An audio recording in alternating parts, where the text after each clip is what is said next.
welcome to another episode of Be the Light with me, Sarah G. So happy and grateful to have made it to another Friday. Yay!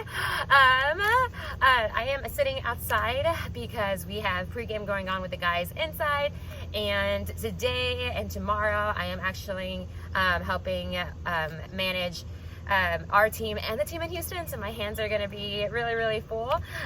So I'm going to take this time while they are not on the doors to get this to get this going. So yeah, the lovely driveway is my friend today. But let's recap the week. Tuesday was a pretty good day, but as Tuesday turned into Wednesday, I don't know if y'all saw, but Flash started not feeling too well. Poor buddy. He woke me up like at 3 a.m. on Wednesday morning, and then just had a rough morning and a rough day, and then eventually as freaks me out enough to where I called Spencer and was like, we need to take him to the vet, like this poor guy. And so we did that, and long story short, they ran all the tests. Thanks be to God, nothing serious. He just ate something he wasn't supposed to.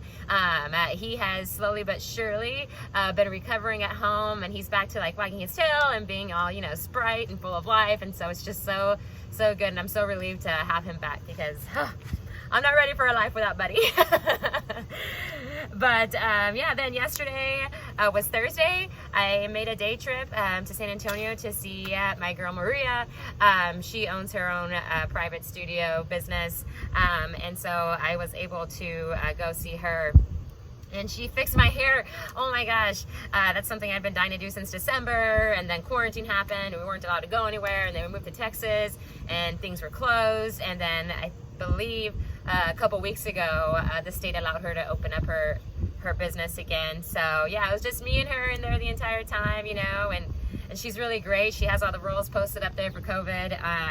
And so thank you, Maria, for helping me get this hair back again, because I missed it, I'm not gonna lie, I kind of got used to wearing ball caps. I appreciate them now, but just to know that I can wear my hair down and feel good and don't have to feel self-conscious about it, I'm feeling amazing. So I love you, girl. Thank you so much. But yeah, I am going to speak a little bit about failure and what failure means to me today.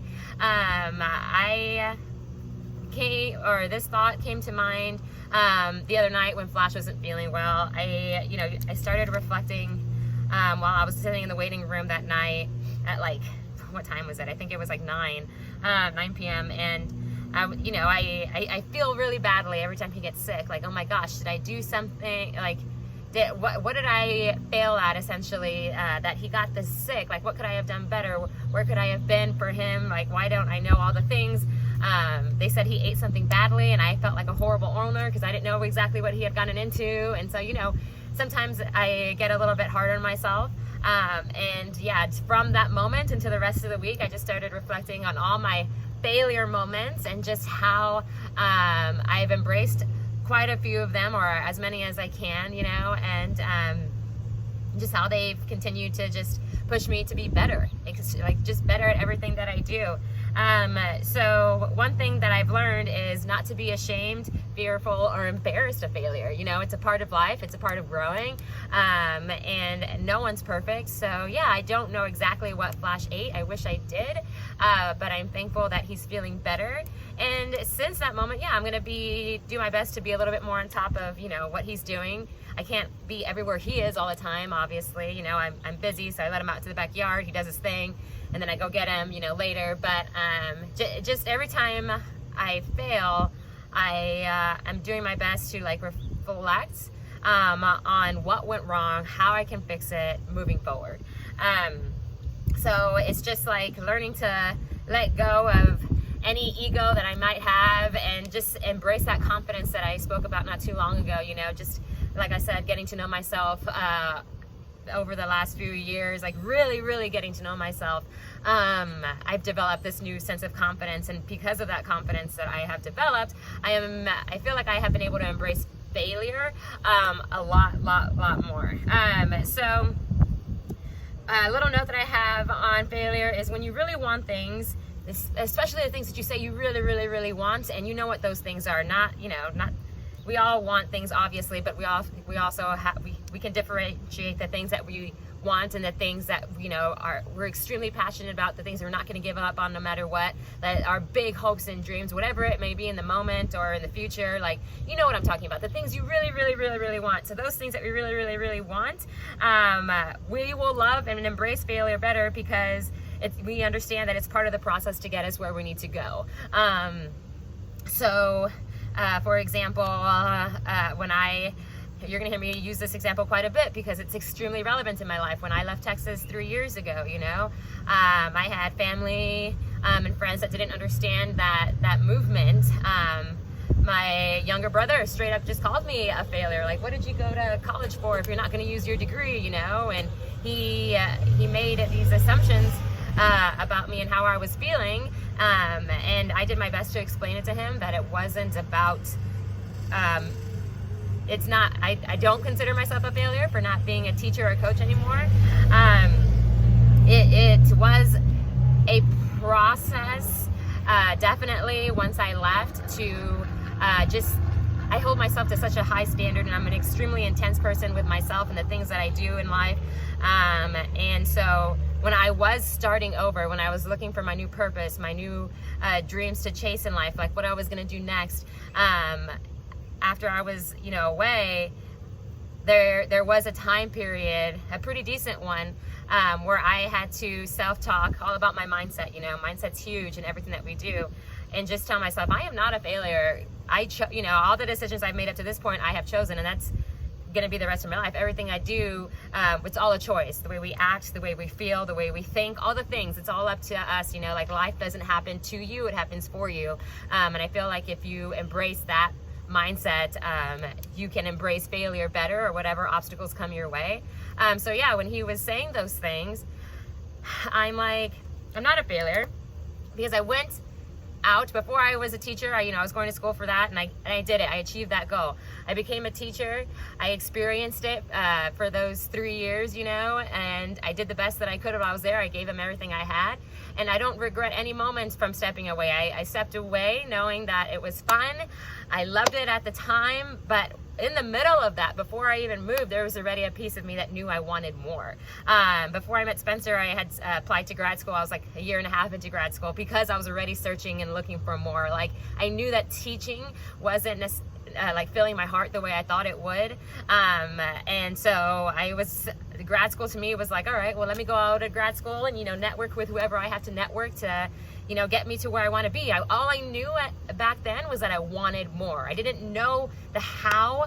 I didn't know, I hadn't met Spencer yet. I didn't know, you know, what opportunities were going to be coming along in the future. All I knew and held on to was like, I want more, and I'm going to do whatever I need to do to get more, you know, to get more out of life.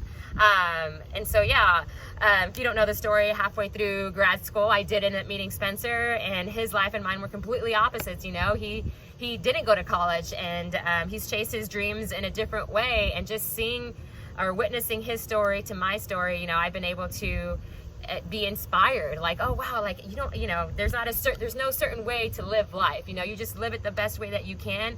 And I feel like as long as you're doing your best, you're not a failure, you know? So, yeah, that's my belief. So once I left Texas, and I'm in Ohio, I went from Texas straight to Ohio.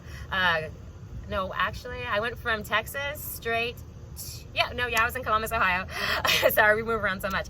And I'm like, what am I going to do next? You know, I'm not a failure, but the part in my mind that I had to really work on, like I said, was just because I don't have necessarily a career title anymore, or just because I'm not making this X amount of money currently, just because I don't know, I can give you a million things that I was struggling with, just because I am not married, just because I don't have kids. Like, these are things that I've you know, in my mind at one point or another have struggled with, because they're expectations that I've set for myself, especially as I was turning 30 last year. You know, I was like, the expectations that I have for myself are so high, and it's okay that I haven't met them all. And I have learned that if I would have, you know, if I continue to focus on, you know, those those things that I thought that I should have achieved at a certain point or whatever. Like, I should have life figured out by now. I'm 30, you know? Like, if I would have kept that mindset, I would have been miserable, you know, the past few years. So thankfully to a lot of people that I've spoken with and listened to, people that I don't know, I've learned different lessons, and I'm like, hey, it's okay for me to be where I'm at in life right now. Like, I am happy. I am the happiest actually I've ever been. I am healthy. I have a lot of things to be grateful on the daily. And because of that, I'm not a failure, because something I love that Michael Jordan says is I can accept failure. Like, everybody fails at something. Like I said, I don't consider myself a failure for leaving what I left behind. No, I made that choice to start over. But what he says is, I can accept failure. Everyone fails at something, but I can't accept not trying. So I love that, because if I did not try to start over, if I did not try this new path, if I did not try to see what more I was capable of who else I am capable of becoming, if I had to live the rest of my life with a bunch of what ifs, I would die a miserable, sad person. And so I'm very happy, and I wake up with this excitement and joy every day, because I'm like, hey, I might not have everything that I want in this moment right now. You know, there are things that I want. I would love to have, you know, kids, and I don't know, I would legit, you know, a restaurant, you know, that's a dream of mine. I would love to have it all right now, but guess what? I'm not.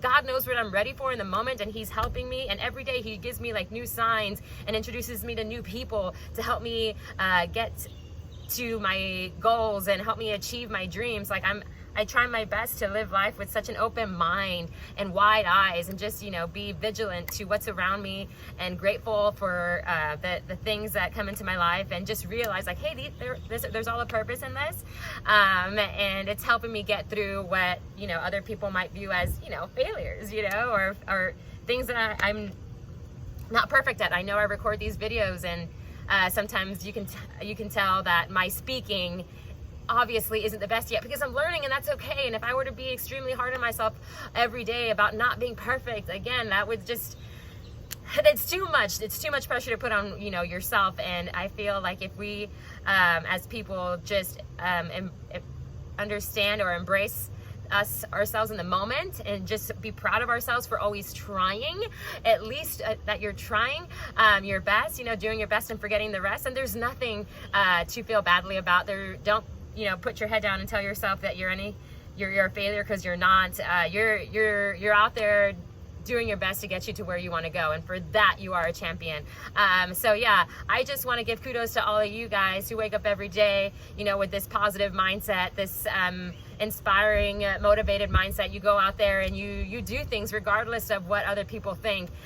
You know that's irrelevant. You go out there and you do things based on how you feel, and that you believe in them. You know, chase everything that you do in life with a really, really intense purpose and belief. And as long as you're being kind to people, you will have everything that you're, you know, trying to get. I truly believe that.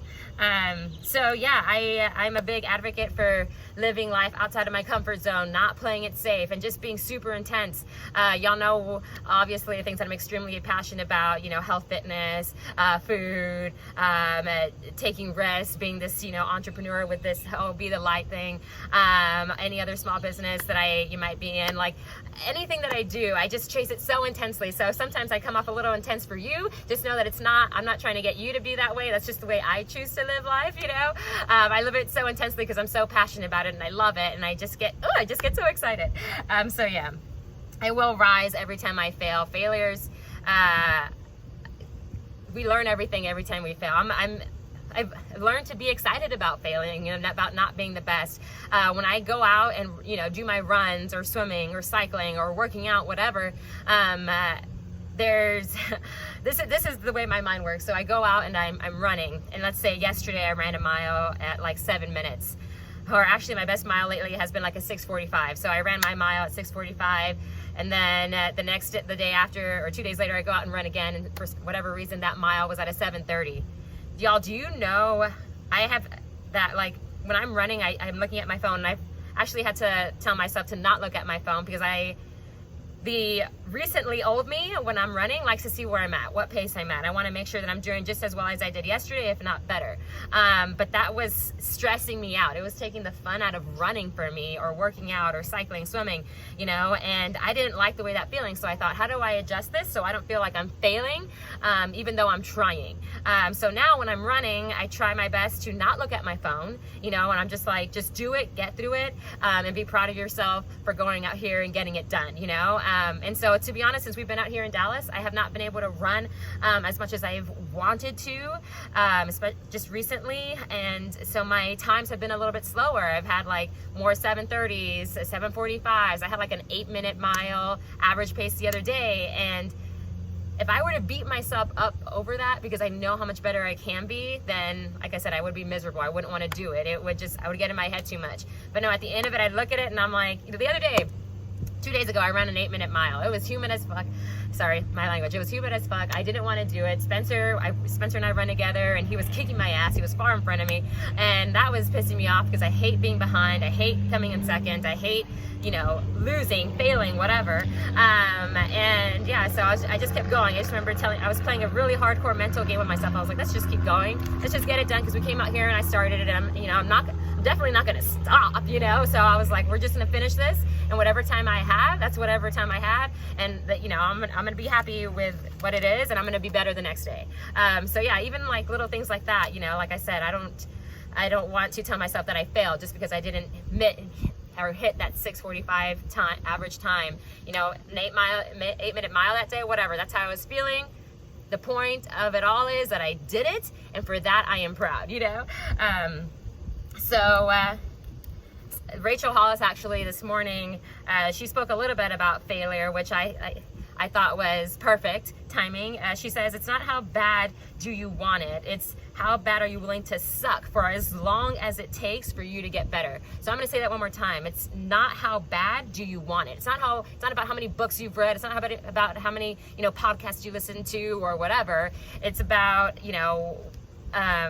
how much are you willing to suck every day until it takes for you to be the best that you can be. Like being a chef, I know nothing. When I left teaching, I initially went into the restaurant business before I started my diary, and I know nothing about the restaurant business, but I was excited, because I know that it's gonna take me to where I want to go, and I was okay with learning from the very bottom. I'm okay with being at the bottom of the totem pole right now. Like I'm growing. Like there's nothing to be ashamed of with that, And so being in the restaurant business and just learning openly about that. Actually, when I got my second job back in Tempe, during my interview, at that point I had only working at one previous restaurant, and my manager was asking me during my interview, she says, why do you think you'd be a good fit? And she said, this restaurant is bigger than where you were before. It's very fast paced. Do you think you'll be able to handle it? And I said, well, chaos is my thing. I'm a previous coach. And so my job back then was organized chaos, right?